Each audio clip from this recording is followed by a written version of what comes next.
Hi friends, welcome to cook recipe. இன்னைக்கு ஹெல்தியான ஒரு பிரேக்ஃபாஸ்ட் எப்படி செய்யறதுன்னு பார்க்கலாம். அதுக்கு முன்னாடி சப்ஸ்கிரைப் பண்ணாதவங்க சப்ஸ்கிரைப் பண்ணிக்கோங்க.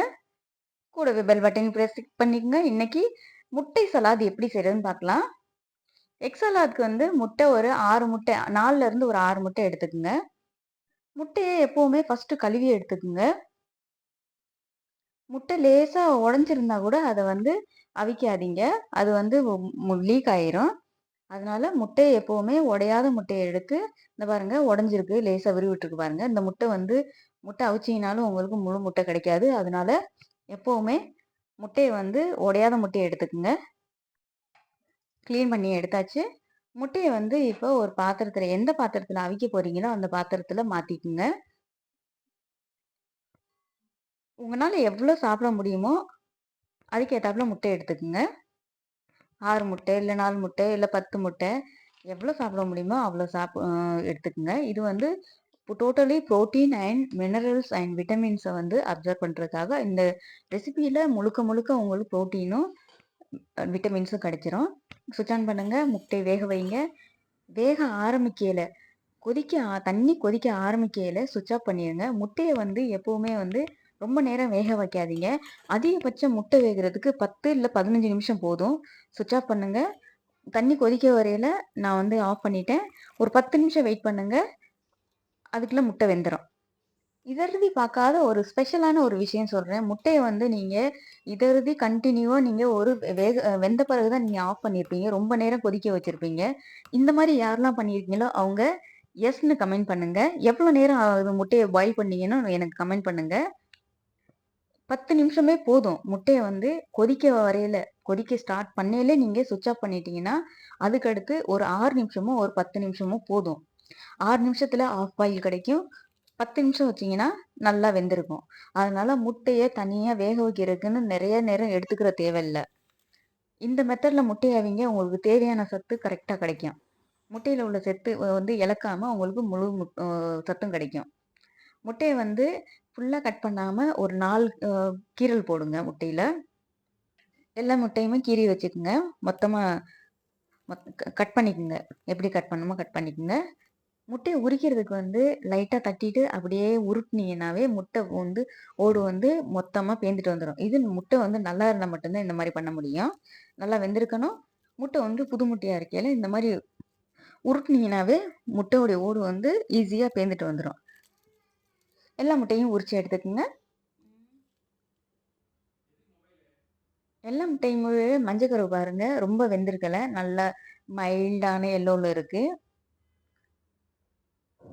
முட்டையை நான் வெறும் கொதிக்க வர்றதான் வச்சிருந்தேன். அதுக்கடுத்து ஆஃப் பண்ணிட்டேன். ஒரு 10 நிமிஷம் வெயிட் பண்ணேன். அதுக்கடுத்து முட்டையை உரிச்சு முட்டையை எடுத்துக்கிட்டேன்.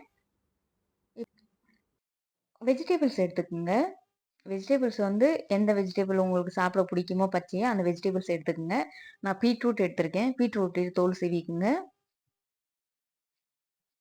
பீட்ரூட்டுடைய காம்பு வெட்டிருங்க. முடிஞ்ச அளவுக்கு ஃப்ரெஷ்ஷான வெஜிடபிள்ஸே எடுத்துக்கங்க. ஃப்ரிட்ஜில் வச்சதை எடுத்துக்கிறாதீங்க.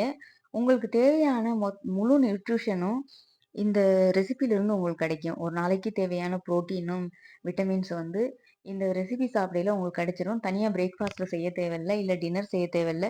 வெயிட் லாஸ்க்கு ட்ரை பண்ணுறீங்கன்னா கண்டிப்பாக இந்த ரெசிபி ட்ரை பண்ணுங்க. கேரட் எடுத்துங்க. கேரட்டை தோல் சீவிக்குங்க.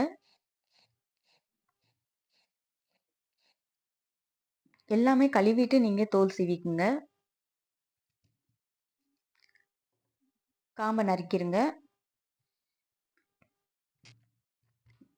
முட்டைக்கோஸ் எடுத்துக்குங்க. கேபேஜ் கொஞ்சம் தேவையான அளவு நறுக்கிக்குங்க.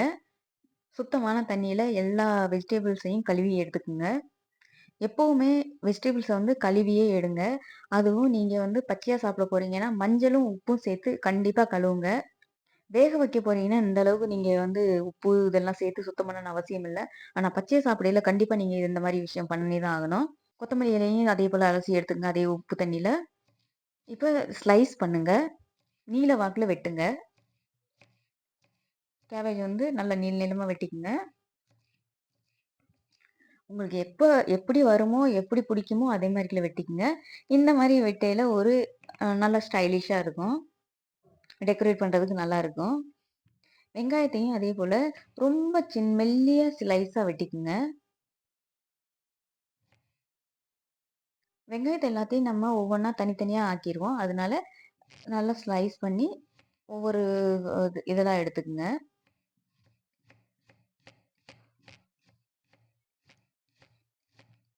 வெங்காயம், கேரட், பீட்ரூட், கேபேஜ் இதோடைய காம்பினேஷன் முட்டையோட செம்மையா இருக்கும்.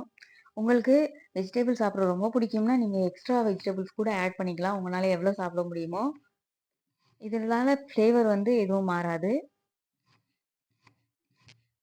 உப்பும் இல்ல பெப்பரும் தான் உங்களுக்கு எக்ஸ்ட்ரா ஆட் பண்ண வேண்டியது இருக்கும். மத்தபடி சேம் தான். இப்ப 1/4 கப்பு சொல்லியிருக்கேன்னா, நீங்க 1/2 கப்பு வெங்காயம் சேர்த்துக்கலாம். கேரட்டையும் அதே போல ஸ்லைஸ் பண்ணிக்கங்க.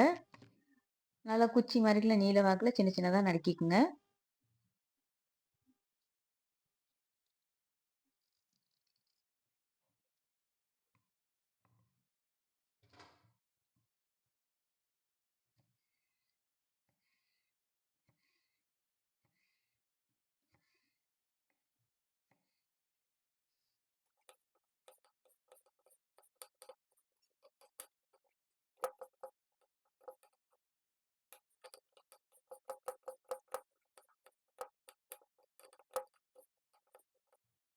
கேரட்டும் வெட்டியாச்சு.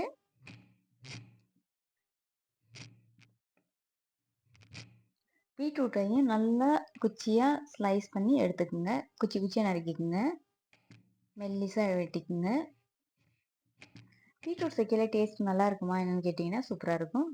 ஏன்னா எல்லா வெஜிடபிள்ஸோடையும் சேர்த்து தானே சாப்பிட்றீங்க. அதனால இதோடைய பச்சையோடைய டேஸ்ட்டு கூட உங்களுக்கு அவ்வளவா தெரியாது. அதனால பீட்ரூட் சேர்த்துக்குங்க. பீட்ரூட் ரொம்ப சத்தானது.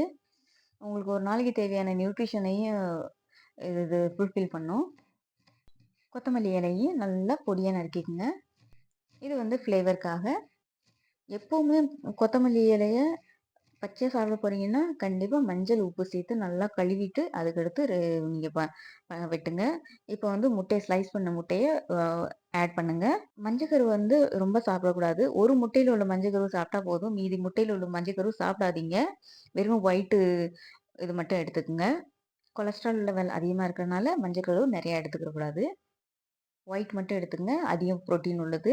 நீங்க ஒரு 4, 5 எவ்வளோ முட்டை சாப்பிடுவீங்களோ, டயட்டுக்கு ஃபாலோ பண்றீங்களோ அந்த முட்டைய எடுத்துக்கங்க. இப்போ ஸ்லைஸ் பண்ண வெங்காயத்த தனித்தனியா ஆக்கி, அத டெக்கரேட் பண்ணுங்க. ஆட் பண்ணுங்க எல்லா வெங்காயத்தையும். கேபேஜ் ஆட் பண்ணிக்கங்க.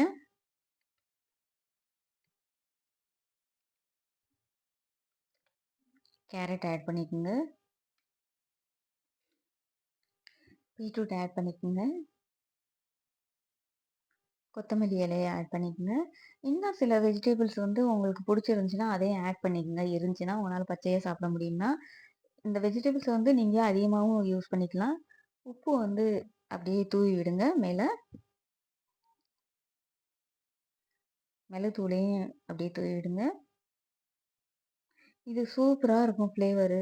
இது சாப்பிட்டீங்கன்னாவே காலை உணவு வயிறு நெறஞ்சிரும். அப்படியே நீங்க சர்வ் பண்ணுங்க. இந்த ரெசிபி புடிச்சிருந்துச்சா கண்டிப்பா கமெண்ட் பண்ணுங்க, லைக் பண்ணுங்க, ஷேர் பண்ணுங்க. கூடவே சப்ஸ்கிரைப் பண்ணுங்க. இந்த ரெசிபிக்கான இன்கிரியன்ட்ஸ் எண்ட் ஆஃப் த வீடியோல குடுத்துருக்கேன். செக் பண்ணிக்கங்க. மீண்டும் ஒரு புதிய ரெசிபியுடன் சந்திப்போம். பாய்.